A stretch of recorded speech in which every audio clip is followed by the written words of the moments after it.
In a shockingly disturbing escalation of violent political rhetoric in the aftermath of the brutal assassination of Charlie Kirk, Donald Trump told reporters on camera that conservatives need to beat the hell out of Democrats. Take a look. What is your message to other conservative influencers, podcasters, TV hosts, that they might be targeted by some of these radical groups? Well, we have to be brave in life. In all fairness, we have a life and we have to be brave. I probably shouldn't be out here talking to you, in all fairness, but we will be brave. And we have a great country. We have radical left lunatics out there, and we just have to beat the hell out of them. So this apparently happened yesterday. So this apparently happened yesterday or the day before, and I missed it. And I did, like, of all the things that Trump has said in the aftermath of the Charlie Kirk assassination, we've covered them here on this channel because, of course, the words of the most powerful man in the world matter. And I missed this. I just saw this clip this morning. This should be everywhere. Of all the unhinged shit that Trump has said in the past 72 hours, and he said some genuinely unhinged shit, I think that was probably the worst. He says, beat the hell. We have to beat the hell. And of course, the people he's talking about when he says radical left lunatics, he's referred to the entire Democratic Party that way. He refers to Kamala Harris that way, Joe Biden that way, Barack Obama that way, Hillary Clinton that way, every congressional Democrat that way. And he says this after the brutal assassination of not just a conservative activist, but somebody whom he claims was a friend of his. And here's the thing, as bad as it was individually, it's part of a broader pattern.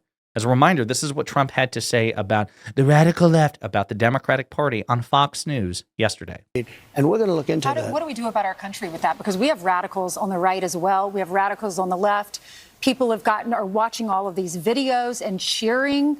Some people are cheering that Charlie was killed. How do we fix this country? How do we come back together? I'll tell you something that's going to get me in trouble, but I couldn't care less. The radicals on the right oftentimes are radical because they don't want to see crime. And so he goes on to say, you may recall, that the real problem are the people on the left. That the only issue comes from the radicals on the left. That's what he said on Fox News. Even though the Fox News host in question, a MAGA Fox News host, Ainsley Earhardt, teed it up perfectly. Hey, there's radicals on both sides of the aisle. How do we fix this? How do we fix this country? And then the sitting president of the United States, the leader of this country, says, I couldn't care less. All I know is my side is good and fuck the other side. The other side is objectively wrong. Our side is perfect. And we need to focus on attacking the other side. Stunning. And then you think, okay, that's all terrible and objectively the worst of the rhetoric we've seen. Again, given the president's power and influence for him to say these things. But then what also makes it weird is he doesn't seem to care at all about Kirk personally. Like during that Fox News interview, he was making jokes when asked serious questions about Charlie Kirk, whatever. He was like, you guys, I have some breaking news for you, Ainsley. Sean Hannity's gonna be so jealous because your ratings are gonna be higher than his, and we usually break the ratings. We usually break news on Hannity, not here. He's gonna be so jealous. And Ainsley Earhardt and Sean Hannity, I believe, are engaged, if not married. And then Trump was asked about Charlie Kirk again at the White House. And I want you to hear his very callous, very sociopathic response. My condolences on the loss of your friend, Charlie. Can I ask for a question? How are you holding up over the last 3.5 days? I think very good. And by the way, right there, you see all the trucks. They just started construction of the new ballroom for the White House, which is something they've been trying to get, as you know, for about 150 years. And it's going to be a beauty. It'll be an absolutely magnificent structure. And I just see all the trucks. We just started, so it'll get done very nicely, and it'll be one of the best anywhere in the world, actually. So the reporter asked, my condolences for the loss of your friend Charlie Kirk, and I'm wondering personally, how are you holding up? Oh, I'm very good. And by the way, look at those trucks. Look at all this renovations that we're doing at the White House. This is so good. And then he'll riff on the White House for like 5 minutes. No human reaction whatsoever. I think Trump is a malignant narcissist. I think the evidence to that is clear. And malignant narcissists don't even conceptualize people the way that other people do. They're not their own self-contained universes. Like when you think about a person itself, they are like a miniature universe. All the things that they say and do and think and all the interactions, all the aspirations, the strengths and foibles. Like, it's just like a pocket dimension in flesh and blood. Every single one of us, 7-8 billion of us.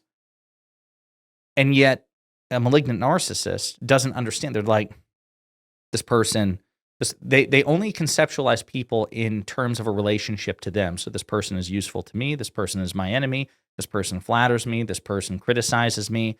And then that's it. That's how malignant narcissists conceptualize other people, which is why you don't see a lot of affection out of Trump with respect to his family.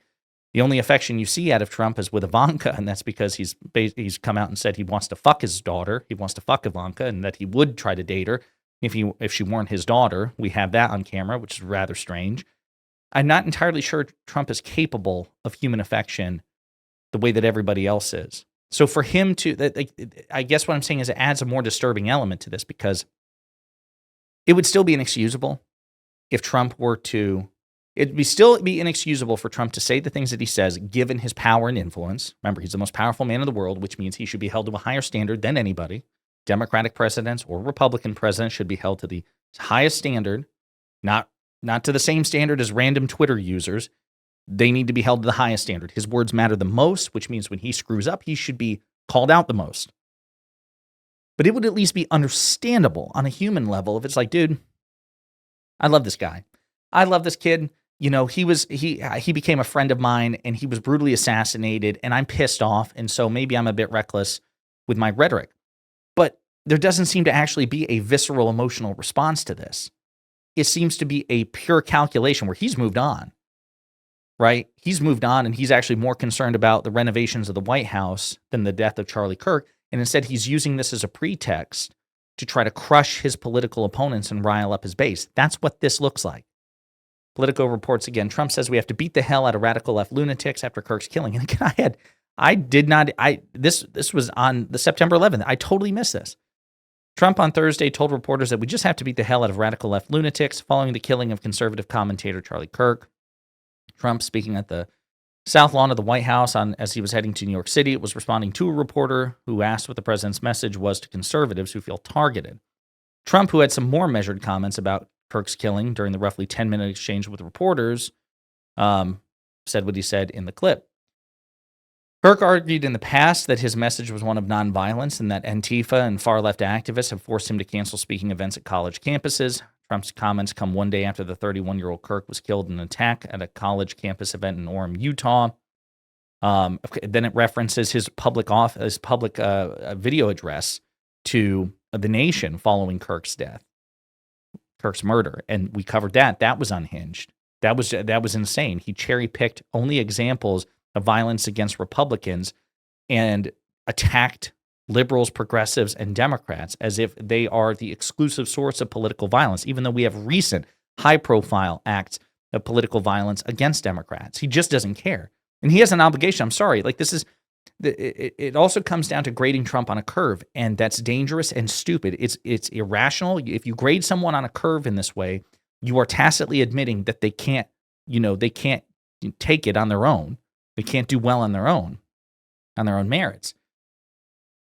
Given the power and influence of this position, you shouldn't do that. You wouldn't like it, conservatives, if Democrats were to grade Democratic presidents on a curve. You would say, no, one standard.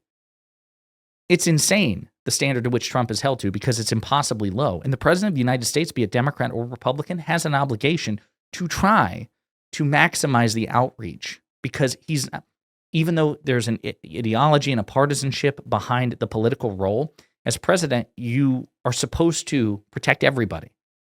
You're supposed to be a president for everybody, even if you're going to enact policies that one side prefers over the other. I don't expect a Democrat to, adopt Republican policies or vice versa, but you try to protect everybody, especially when it comes to things like political violence. You should be condemning it on both sides. Biden did it. Obama did it. George W. Bush did it. Every president does it except for Trump.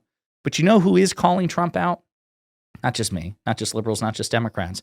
Thomas Massie, who, again, my respect for him is just gradually increasing over time, even though I think his policy prescriptions on a lot of things suck. He goes, Massie says Trump is among those who should tone down rhetoric. Thomas Massie said he includes Donald Trump among those who should tone down their rhetoric in the wake of the assassination of conservative activist Charlie Kirk. Quote, I mean, there's a lot of rhetoric, and the president himself engages in it. He called it a hostile act to co-sponsor the Epstein resolution, said Massey, who is a leading voice in pushing a motion to force the release of the Epstein files. Quote, I think that's ridiculous rhetoric. Quote, it's amusing. It doesn't offend me that he's over the top with the rhetoric, but some people take it literally, and he should probably tone that down himself. I agree, but I'm stunned. I can't believe that clip from Trump wasn't everywhere. And listen, particularly in the aftermath of the brutal assassination of Charlie Kirk, I have been refreshing my Twitter feed all the time to make sure that I'm staying on top of like recent developments. And the fact that wasn't everywhere, that's a shocking omission. But there you have it. Donald Trump calling for violence, it seems, against Democrats, saying that conservatives need to beat the hell out of them. That's not going to make things any better. That's going to make things substantially worse. In the meantime, let me know what you think in the comments.